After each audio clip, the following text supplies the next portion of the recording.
Hi friends, welcome to my channel. ఈరోజు మనము ఎండు నెత్తాలతో కర్రీ ఎలా చేసుకోవాలో చూసేద్దామండి.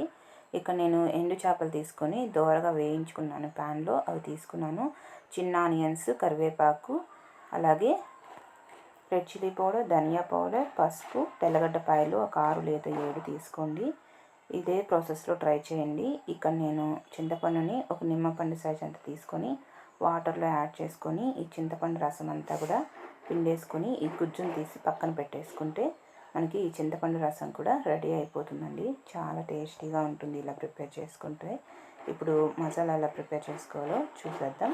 మిక్సీ జార్ తీసుకొని ఇందులోకి మనం తీసుకున్న తెల్లగడ్డపాయలు, అలాగే ధనియా పౌడర్, రెడ్ చిల్లీ పౌడర్, పసుపు కూడా ఇందులో యాడ్ చేసేస్తాం.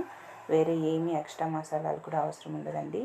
ఇలా సింపుల్ వేలో చేస్తేనే ఈ పులుసు అనేది చాలా బాగుంటుంది. నెత్తాల పులుసు అనేది చాలా టేస్టీగా ఉంటుంది. ఇందులోకి మనం ఇందాక పిసుక్కున్న చింతపండు రసం ఉంది కదా, ఈ చింతపండు రసాన్ని కొద్దిగా యాడ్ చేసి మిక్సీకి పట్టేసుకుందాం. ఇలా మిక్సీకి పట్టుకొని దీన్ని పక్కన పెట్టేసుకోవాలి.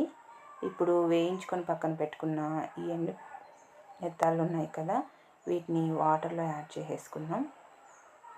ఈ విధంగా వాటర్లో యాడ్ చేసి వీటన్నిటిని శుభ్రంగా క్లీన్ చేసేసుకోవాలి. వేయించుకొని క్లీన్ చేసుకుంటే వీటిపైన ఉన్న డస్ట్ అంతా కూడా ఈజీగా క్లీన్ అయిపోతుంది. టేస్ట్ కూడా బాగుంటాయి. మీకు తలకాయలు ఇష్టం లేని వాళ్ళు తలకాయలు అనేటివి రిమూవ్ చేసేయండి.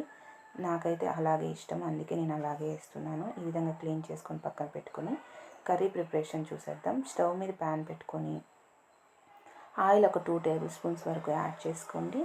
ఆయిల్ హీట్ ఎక్కిన తర్వాత పోపు దినుసులంతా కూడా యాడ్ చేసి అవి కాస్త చిటపట్లాడిన తర్వాత మనం తీసుకున్న చిన్న ఆనియన్స్, కరివేపాకు రెమ్మలు యాడ్ చేసుకుందాం. ఈ చిన్న చేపల కర్రీకి మనకి చిన్న ఆనియన్స్ అయితే చాలా టేస్టీగా ఉంటాయండి. మధ్య మధ్యలో ఇవి కూడా నంచుకోవడానికి చాలా బాగుంటాయి. ఇవి మరీ ఎక్కువ ఫ్రై అవ్వాల్సిన అవసరం లేదు. జస్ట్ ఇలా ఫ్రై అయితే సరిపోతుంది. ఈ విధంగా ఫ్రై అయిన తర్వాత ఇందులోకి మనం ఇందాక మిక్సీకి పట్టుకున్న మసాలా ఉంది కదా, ఇదంతా నేను ఈ చింతపండు రసంలోనే మిక్స్ చేసేసానండి. ఇది కూడా ఇందులో యాడ్ చేసేసుకుందాం. యాడ్ చేసేసి ఇదంతా కూడా ఒకసారి బాగా కలిసేలాగా కలిపేసుకోవాలి. మీకు వాటర్ కావాలనిపిస్తే మరి కాస్త వాటర్ని కూడా యాడ్ చేసేసుకోండి. అలాగే రుచికి సరిపడా చూసుకొని రాళ్ళుప్పుని యాడ్ చేస్తున్నాను. ఇలా పులుసు కూరలోకి రాళ్ళుప్పు అయితే చాలా బాగుంటుంది. సాల్ట్ అయినా కూడా యాడ్ చేసుకోండి. ఈ విధంగా రుచికి సరిపడా సాల్ట్ యాడ్ చేసి ఇదంతా కూడా బాగా ఉడికేలాగా ఉడికించుకోవాలి. నేను ఇక్కడ మరి కాస్త వాటర్ని యాడ్ చేస్తున్నాను. ఇలా వాటర్ని యాడ్ చేసి ఈ పులుసు అంతా కూడా బాగా కాగి పొంగుతూ ఉంటుంది కదా, అప్పటి వరకు ఉడికించుకోవాలి. చూసారు కదా, ఈ విధంగా పొంగుతూ ఉంటేనే మనకి చేపల పులుసు అనేది చక్కగా కాగిపోయిందని అర్థము. ఇలా పొంగుతూ ఉన్నప్పుడు మంచి స్మెల్ అనేది వస్తుందండి ఈ పులుసులో నుండి.